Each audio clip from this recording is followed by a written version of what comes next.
Here is Haiti. So check it out. See Florida up at the top? Haiti's actually really close to us. 60 is the life expectancy of Haiti. So the average Haitian can expect to live 60 years, on average. Obviously, rich Haitians live longer. The poorest Haitians are likely to live for a shorter period of time. 60. In the United States, for women right now, it's about 84. And for men, it's about 82. So think about that. Poor country. 80% of Haiti lives in poverty by UN standards. Lives in poverty.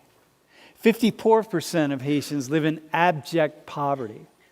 Abject, right? Meaning that there's no chance, they stand no chance of rising out of that poverty and being able to sustain for themselves. And you think about that, and you don't study the history of Haiti, and you don't study the sort of have a deeper understanding of what the processes are, and most of us don't because we don't study it, we're not inclined to study it, and we're just not going to go there. But if you do, you start to come up with an understanding of how and why that's the case. So go to the next slide.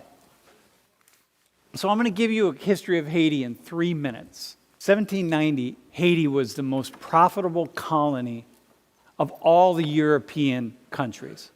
There was not a single colony anywhere that was more profitable anywhere in the world. It was a French colony. Haiti provided 50% of all the revenues of France.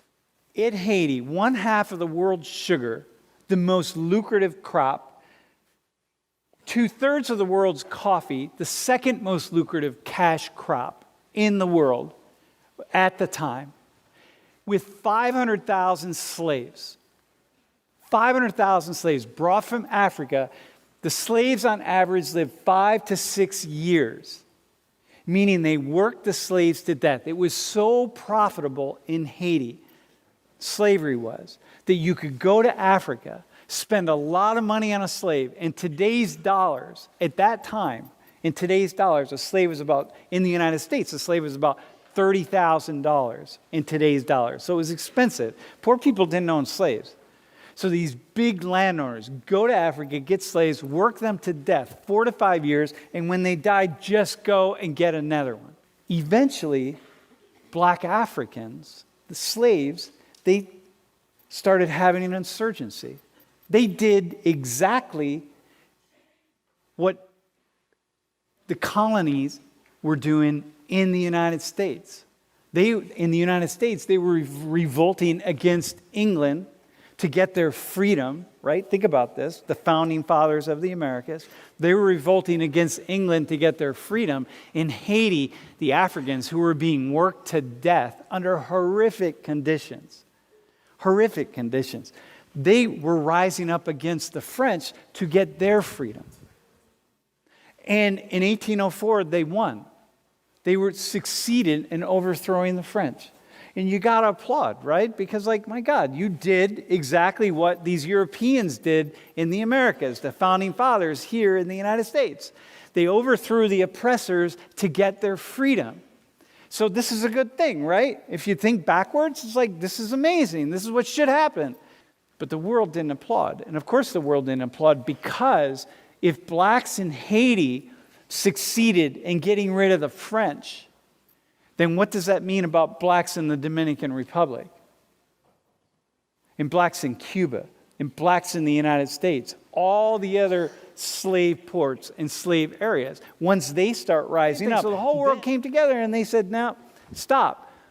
They sealed off all of Haiti, and they said, you had all this profit with the French, but you don't have it now. So they said, listen, nobody's going to trade with you. Nobody's going to do anything with you. Basically, we're going to isolate you, and you have nothing. And you're an island in the middle of nowhere, and you have nothing, right? And I can give you land, but if you can't use that land to grow something and sell something, then the land has no value whatsoever if you can't sell it. And so we said, the French and the world community said, okay, well, we will take our thumb, our foot off of your neck, so to speak, which is where we're holding it, to all you former slaves, if you pay French $160 million in reparation. And so Haiti then went from the single most profitable body of land in the world, to very quickly, within just a few years, one of the poorest lands in the world. As the rest of the world just said, no.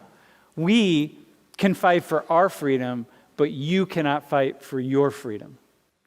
I'm going to just give you an example of how this continues. And this is especially a shout out to those of you who are conservative. So in the early 1980s, Haiti was producing plenty of rice. Lots of rice. It's amazing land for producing rice. It's still a poor country, but producing rice, selling rice to Haitians. It's inexpensive enough. It fits well. They can afford it. They got it. It's good rice, actually, right? In the early 1980s, the rice farmers came together and started to say here in the United States, like, hey, we need, meaning like big agribusiness, hey, we need to sell our rice in other places because we can't make a living here. And so the United States started subsidizing the rice farmers, which are mostly big corporations here in the United States, and took Haiti to the